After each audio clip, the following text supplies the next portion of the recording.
Hello Gemini, Sun, Moon, Rising, and Venus signs. Kamusta kayo? Sana po ay nasa mabuti kayong kalagayan.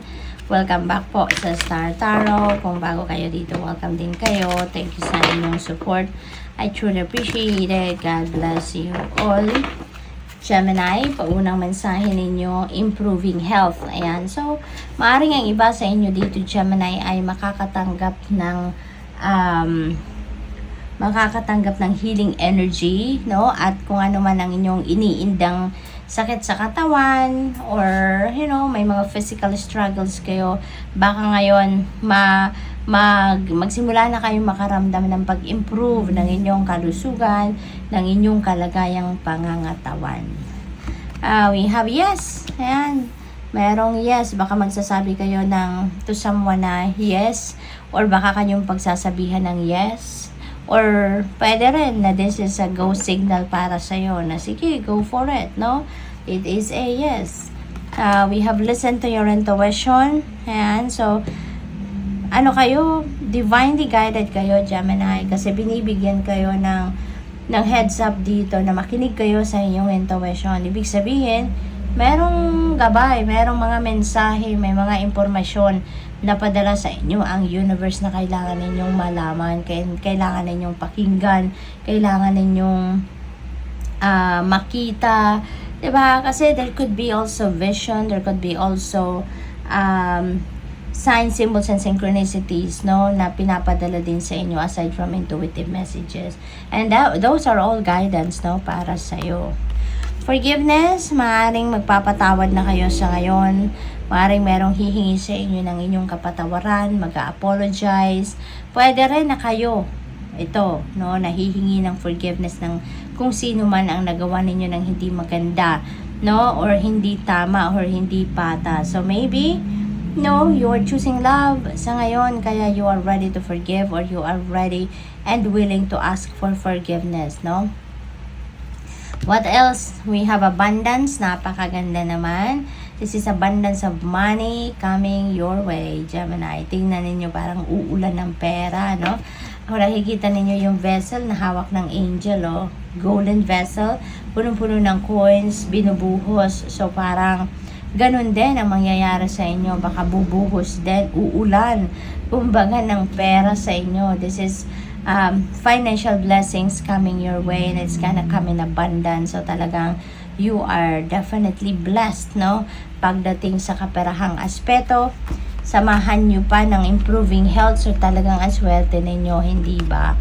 Romance, ayan, so love life din siguro ang focus ni Gemini sa ngayon.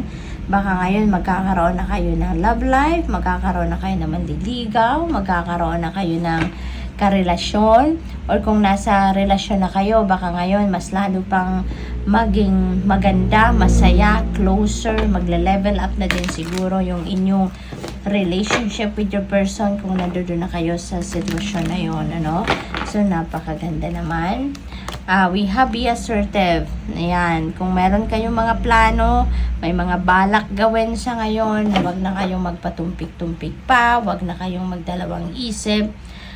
Be confident, be assertive, dahil feeling ko dito, kaya kayo ginagabayan din ngayon ng universe, because maybe the universe have sent you already resources, no? May abundance of money na meron na kayong pinadalang mga tao sa paligid ninyo, pinadala na along your path, yun yung mga tao makakasuporta sa inyo, or even resources, or kung ano-ano pa nakakailanganin ninyo para ma-carry out na ninyo kung ano man ang plano ninyo rito. Kaya,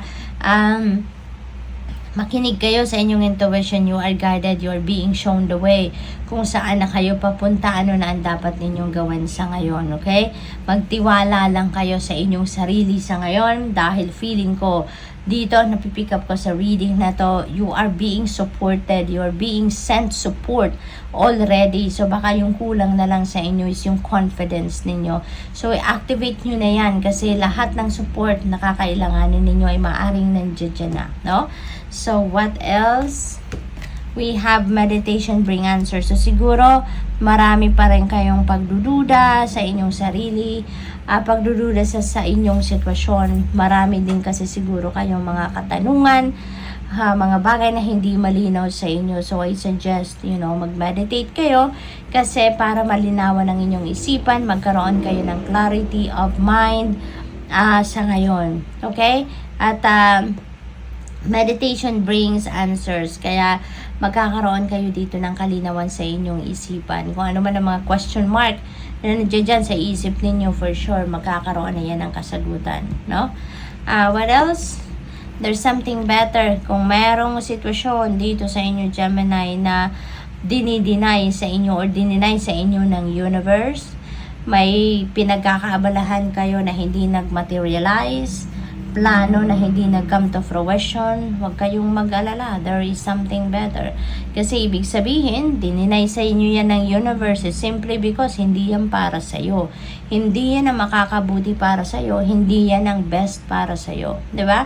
Kasi kahit ano man ang gawin natin, effort, no? May mga gusto tayong mangyari sa buhay natin na hindi papayagan ng universe simply because it is not for our highest good. Kaya kahit gustong-gusto natin yan, kahit nag-effort tayo 200%, if it's not part of the divine plan and if it's not for our highest good, hindi yan ibibigay sa atin. Bagkus, kung ano ang ibibigay sa atin ng universe ay kung ano ang best para sa atin. Kung ano ang makakabuti para sa atin. At yun ang promise dito sa energy na to. There is something better, kaya wag na kayong malungkot.